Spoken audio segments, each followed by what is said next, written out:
Halo pemirsa IGTV, luar biasa dan senang sekali pada hari ini saya Devi Ade bisa kembali hadir untuk menyapa Anda dan dalam program Dialog Khusus hari ini bersama dengan Dinkes Kota Kediri. Dan pastinya hari ini saya sudah ditemani bersama dengan dua narasumber, ada Mbak Sinta dan juga Mbak Erna. Gimana kabarnya hari ini, Mbak?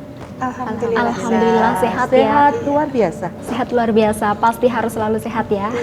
Iya, oke baiklah. Jadi narasumber kami hari ini selaku staf seksi promosi dan pemberdayaan masyarakat Dinas Kesehatan Kota Kediri ya. Dan pastinya di sini nanti akan membahas terkait dengan PHBS atau mungkin ini nanti akan dijelaskan dan diulas ya, akan dikupas tuntas di sini dan diinformasikan kepada masyarakat terkait dengan PHBS itu seperti apa sebenarnya, begitu ya. Oke, baiklah, terkait dengan PHBS sendiri ini bisa dijelaskan ini dari Mbak Sinta terlebih dahulu gitu ya. Apa yang dimaksud dengan PHBS? Ya. Jadi PHBS itu adalah singkatan ya dari perilaku hidup bersih dan sehat. Nah, kemudian untuk definisi dari PHBS atau perilaku hidup bersih dan sehat itu adalah sekumpulan perilaku yang dipraktikkan atas dasar kesadaran sebagai hasil pembelajaran oleh seseorang, sehingga dia dapat melaksanakan kesehatan dan untuk menolong dirinya sendiri dan untuk berperan aktif di masyarakatnya.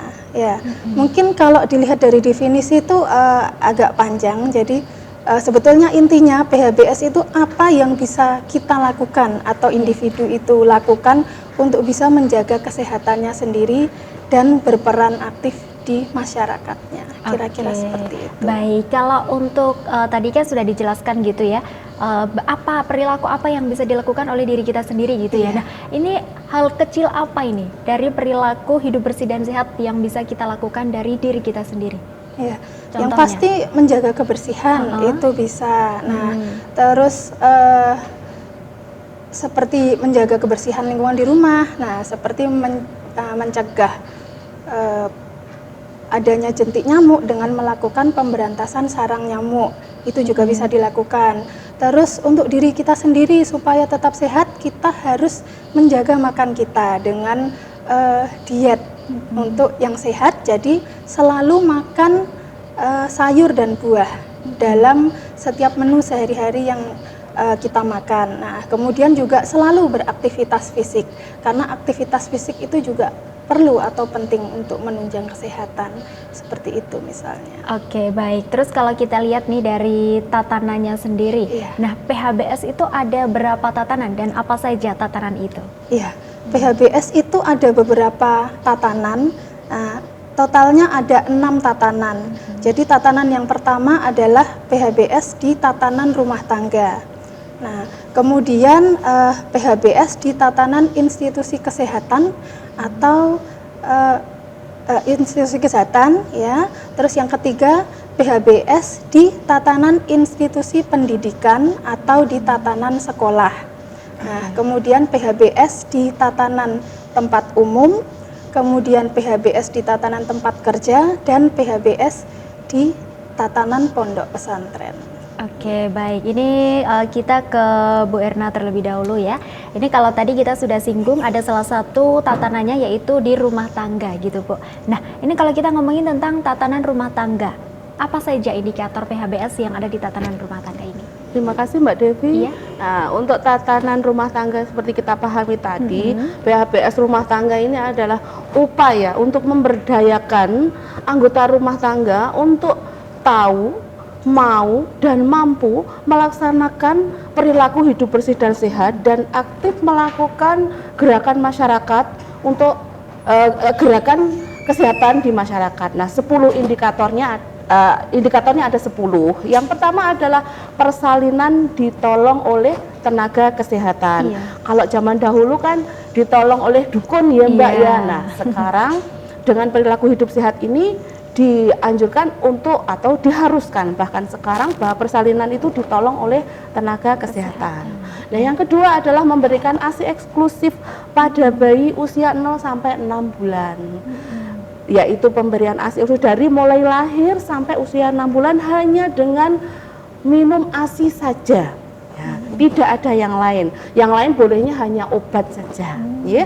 Kemudian yang ketiga adalah menimbang balita setiap bulan. Jadi umur 1 bulan sampai 5 tahun harus ditimbang. Monggo ditimbangnya yang umumnya di posyandu seperti itu. Kemudian yang keempat adalah menggunakan air bersih. Nah, perlu diketahui masyarakat untuk air bersih itu yang seperti apa. Nah, yang mudahnya adalah air bersih itu adalah air yang tidak berwarna, tidak berbau, dan tidak berasa. Jadi 3 indikator air bersih tadi. Yang kelima, banyak nih Mbak ya, 10 lama ya. Iya. Yang kelima adalah mencuci tangan pakai sabun dan air yang mengalir. Sedangkan yang keenam adalah menggunakan jamban yang sehat. Jamban yang sehat itu seperti apa? Sudah ada kriterianya, yaitu jamban yang leher angsa kayak situ. Karena di situ ada tertutup airnya Mbak, sehingga serangga tidak bisa masuk dan kemudian keluar lagi menghinggapi kita atau makanan gitu. Sedangkan yang ketujuh adalah memberantas jentik nyamuk di rumah dan lingkungan kita minimal seminggu sekali. Jadi karena siklusnya nyamuk itu antara 9 sampai 10 hari, jadi kita putuskan proses metamorfose nyamuk tadi pada hari ke-7 minimal kita harus membunuhnya dengan cara menguras penampungan air. Kemudian yang ke-8 adalah makan buah dan sayur. Nah, ini adalah makan sayurnya itu 3 kali sehari, 3 porsi ini. Nah, buahnya 2 porsi. Jadi setiap kali makan itu ada nasi, ada sayurnya, harus gitu. Kemudian yang ke-9 adalah melakukan aktivitas fisik minimal 30 menit dalam sehari. Dan yang terakhir, yang ke-10 adalah tidak merokok di dalam rumah.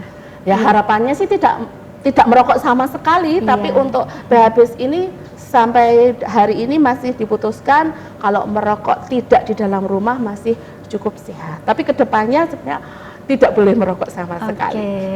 Itu, baik, luar biasa ya. Tadi sudah disebutkan ada 10 indikator yang tentunya luar biasa sekali ini untuk menjadikan semuanya masyarakat agar hidup bersih dan juga sehat begitu ya. Nah, untuk terkait dengan upayanya sendiri, ini kan pastinya memiliki banyak upaya begitu ya untuk mengencarkan PHBS itu sendiri. Nah, ini salah satu saja upaya yang diberikan kepada masyarakat ini seperti apa? Upaya yang kita lakukan untuk mempromosikan perilaku hidup bersih dan sehat adalah melalui penyuluhan yang kita lakukan melalui petugas puskesmas terutama di posyandu. Dengan penyuluhan kita mentargetkan 6 kali penyuluhan di posyandu, diharapkan masyarakat mengetahui, kemudian mau dan melakukan kegiatan perilaku hidup bersih dan sehat ini. Oke, luar biasa. Itu salah satu upayanya ya. Oke, baik, nanti akan kita ulas lebih dalam lagi terkait dengan PHBS yang tentunya akan disampaikan langsung oleh 2 narasumber kita di hari ini. Tentunya Anda jangan kemana-mana pemirsa, tetaplah bersama kami di Dialog Khusus hari ini.